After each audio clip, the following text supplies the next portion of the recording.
Kita akan memasuki lesson ke-6, yaitu pesan kuat audiens ingat.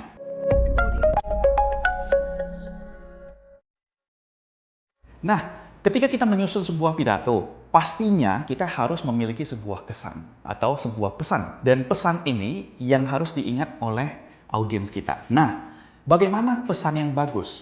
Pesan yang bagus itu yang singkat, jelas, dan bermanfaat. Singkat, jelas, dan bermanfaat. Maksudnya bagaimana? Kalau misalnya saya akan tunjukkan 2 bait pesan di dalam sebuah pidato, A dan B, silakan Anda lihat di layar dan coba Anda lihat dan pilihlah mana pesan yang Anda lebih sukai di antara keduanya. Saya yakin Anda pasti memilih pesan yang lebih singkat, jelas, dan bermanfaat. Kenapa?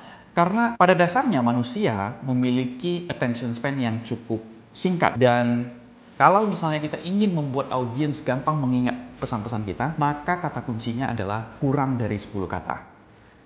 Kalau misalnya kita mau membuat atau menyusun pesan yang kuat, itu tidak boleh lebih dari 10 kata. Dan di dalam psikologi, di dalam pembelajaran psikologi, kita sudah mempelajari tentang working memory. Manusia bisa mengingat sebuah hal dengan baik kalau misalnya itu kurang dari 10 kata. Jadi, pastikan kalau misalnya Anda menyusun sebuah pesan, pesan tersebut harus di bawah 10 kata. Singkat, jelas, dan bermanfaat. Nah, selain daripada menentukan pesan kita juga harus aware atau kita harus juga sadar dengan apa sasaran yang mau kita capai dengan pidato kita. Kita harus tentukan sasaran kita sejak awal. Jadi, selain daripada pesan yang singkat, jelas, dan bermanfaat, kita harus tentukan sasaran kita mau apa. Jadi, ada 4 sasaran utama di dalam membawakan sebuah pidato. Sasaran yang pertama itu adalah memberikan informasi. Nah, kalau memberikan informasi, tujuan kita memberikan informasi, kita harus pastikan setelah audiens kita pulang mendengarkan pidato kita, mereka akan ingat informasi apa yang kita sampaikan. Sasaran berikutnya, yaitu sasaran yang menginspirasi. Maka kita harus memastikan audiens kita bisa terinspirasi setelah mereka mendengarkan pidato kita. Yang berikutnya, sasarannya adalah entertainment. Apakah mereka terhibur dengan pidato kita? Kita harus pastikan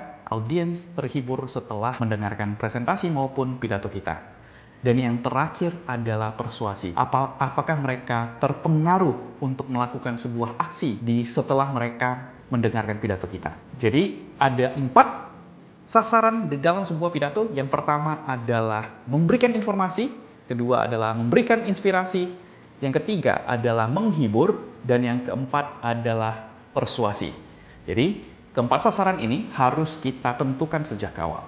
Dan di sini Anda akan bisa membuat sebuah pesan yang kuat dan gampang diingat oleh audiens Anda.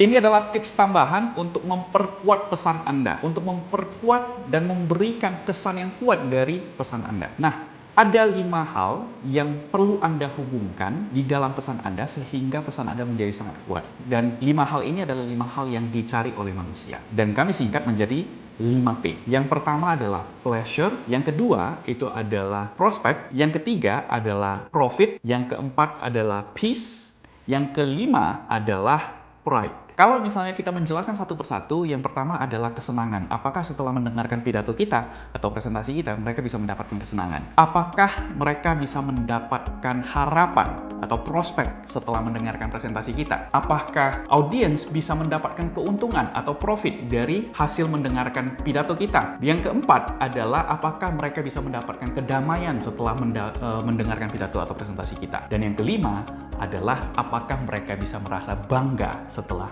mendengarkan presentasi kita maupun pidato kita. Jadi, kalau misalnya kita berhasil menghubungkan pesan kita dengan kelima P ini, maka kita punya pesan yang sangat kuat dan audiens pasti akan mengingatnya.